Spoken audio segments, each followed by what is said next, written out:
I think it's important to emphasize, Donald Trump did not cause populism. Donald Trump did not cause nationalism, the resurgent populism and nationalism that we are seeing. But I do think that he, as a candidate and now as a president, he has tapped into those sentiments very effectively. And his America First doctrine, whether or not we agree with its merits, and we can have a discussion about that in the question and answer period, it has resonated emotionally with a sizable segment of the American public. Well, what is the America First doctrine? And I want to quote here from a very, very insightful essay by Rebecca Friedman Listener, who is affiliated with Perry Worldhouse at the University of Pennsylvania, and her colleague Mira Rapp-Hooper, who is a fellow at Yale Law School.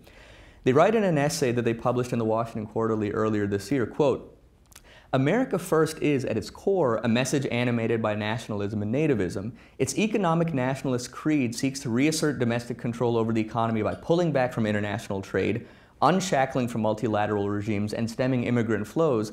In so doing, the argument goes, the United States can regain sovereignty while cultivating a pure national identity and improving the lot of average Americans."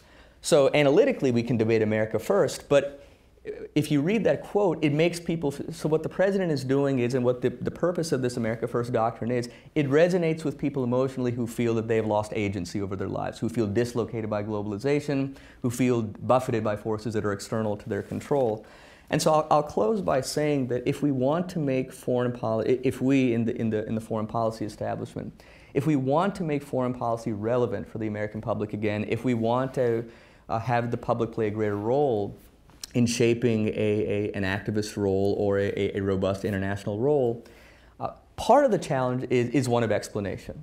I don't think the foreign policy establishment has done a nearly good enough job of explaining why Americans should care about foreign policy. I was just telling Nick at breakfast earlier this morning that I attended an event yesterday in which one of the speakers, he was a very high level ranking government official, has served with great distinction, and he was the senior foreign policy advisor to Secretary Clinton during the campaign, and he said, Jake Sullivan, and he said at one point, he said, I was knocking doors and I was talking with the voters, and Jake Sullivan, like many, is a proponent of this notion of a liberal international order.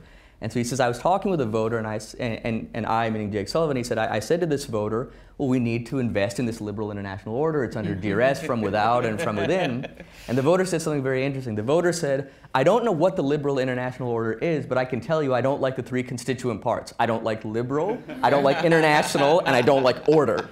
So if you put the three together, I'm certainly not going to like the concatenation of the three.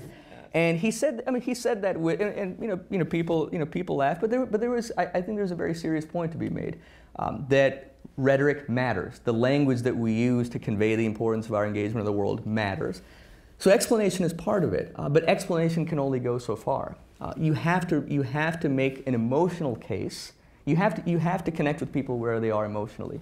If you go to very significant segments of the American public and people say, I'm dealing with opioid addiction, my wages are stagnant, I haven't seen a gain in my real income, and you say, well, your fears and your anxieties are analytically misplaced, you've already lost the public.